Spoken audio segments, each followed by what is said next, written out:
Mechaber 151 halacha vav.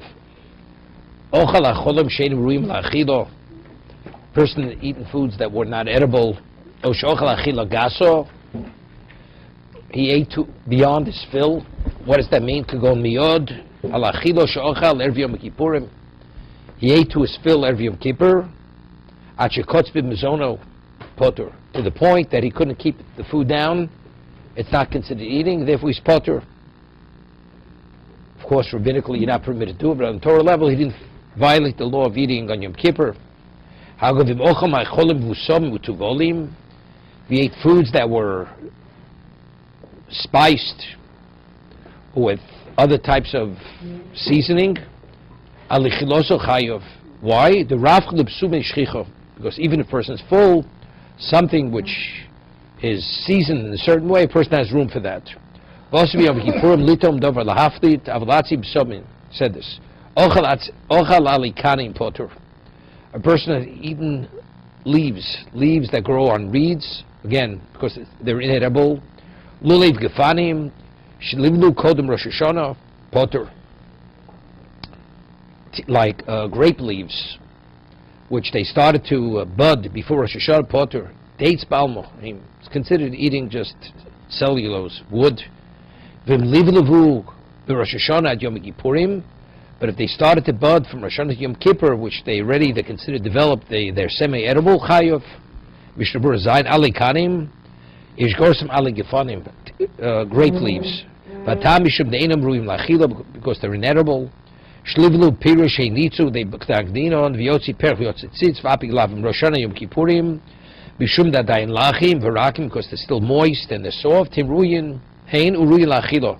So because they have some degree of edibility, therefore one is liable if he eats these types of buds. Ches kas pilpuli ozangvila. This is a Gemara in Yuma. A person chewed on peppercorns or ginger. And the Gemara differentiates whether it's moist or it's dry. If it's dry, it's considered inedible. If it's moist, that's considered edible, and therefore one is chayiv if one chews on it, sucks on it, on Yom Kippur. Vim heim yeveshim, however, if they're dry, poted l'chos la'achilo, because they're considered inedible. Vim heim retuvim, however, if they're moist, chayiv, yichayiv, one is liable for eating on Yom Kippur. Mishna Berura kas pirish, ma'ishe b'lo, we're speaking not only did he chew them, he swallowed them, di lafhochi afilu retuvim poter, krum shem ksisa, so why the word ksisa means chewing. From the pilpel yovesh or zangvil, because dried peppercorns or ginger, shekorin, ingber.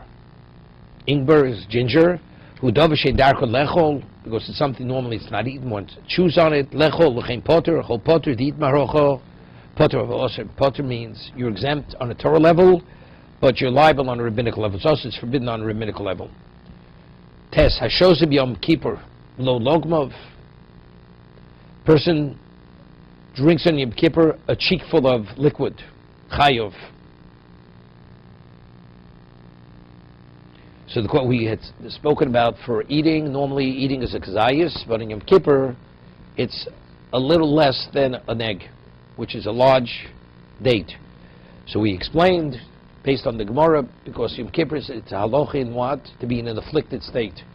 Even if you've eaten a kazayis, a person still is in an afflicted state. But if you eat the equivalent of a volume of a large date, it takes the edge off the hunger, slightly.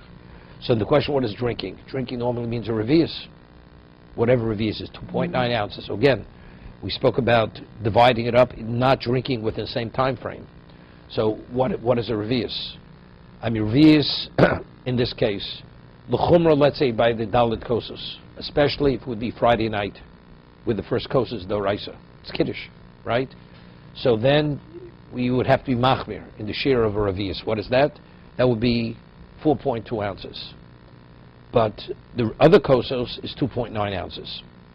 That's the smallest share. That's from Moshe Feinstein. Zechron Baruch, that's his share. 2.9 ounces is a revius.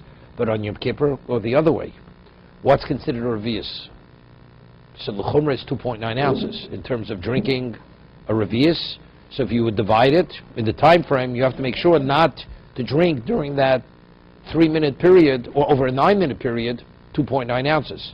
Of course, which it's a question, if we deal with liquid as we deal with solid.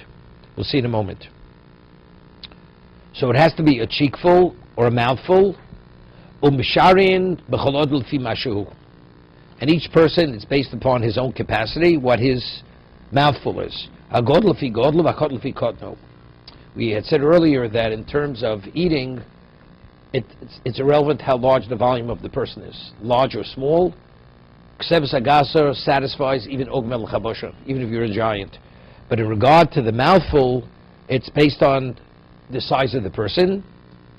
It doesn't mean say 2 cheekfuls, it means 1 cheekful. What does that mean? He puts the liquid to one side of his mouth, and 1 cheek is filled with the liquid. And how much is this? It's less than Ervius. Here it's less than Ervius. It's right, less than Ervius. Cholamashkim, it's start from the shear. All liquids are combined to create the shear, like we said earlier. Person eats a little bit of multiple types of foods. In volume, if it's the equivalent of a large date, he's eaten on Yom Kippur. Let's say a person takes a little bit of water, a little bit of grape juice, a little bit of other type of fruit extract, various liquids, and it's the volume of a little less than Revius. He's drunk, although it's not the volume of one particular liquid. We'll see in a minute. Does he have to drink it at one time, or even within this period of time? It's machlokas. Right? Eating is definitely, if it's spread over that period of time, it's considered Revius, maybe, or a little less. It has to be drunk at one swallow or 2 swallows. Hagor, shasamashkim shein ruyim l'shtiyo. Person drinks liquids which are not potable. Gold sir marias, let's brine, or some type of other type of brine. V'chometz chai, vinegar. Person drinks vinegar. Potter. Av'chometz mozug, but if it's diluted vinegar, that's considered drinkable, potable. Chayiv, then you're chayiv. That's in Mishna Berura. Lugmov, the Kimul Rabbonon, again, this was an evaluation of the Chachomim. The Beshir Zeh Misyashiv Daita Shalodom. A cheekful to one side is sufficient to satisfy a person, and it removes slightly the affliction, the afflicted state. The Fimashu, Rotzloma, the Kana in a Shir Shovel Cholot, here we differentiate between eating and drinking. Bisif Aleph, Bishum Linish Siyo, Kimul Chachomim, the Chachomim had made an evaluation. This is determined by each person's personal, what his cheekful is. It's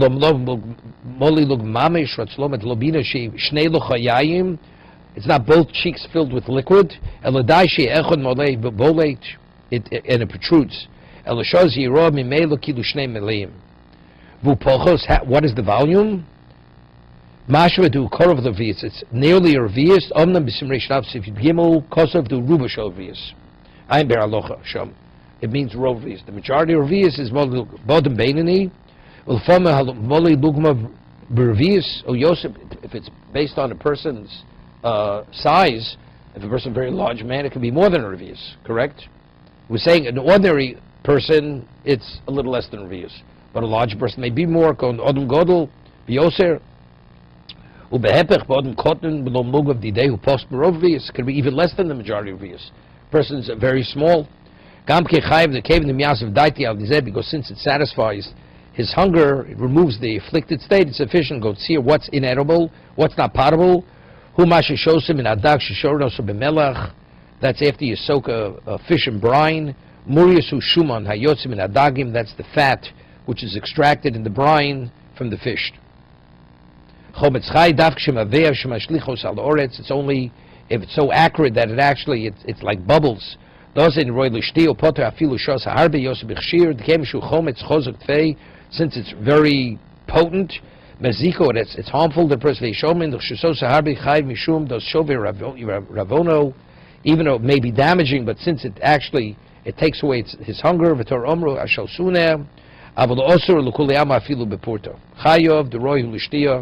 Be continued.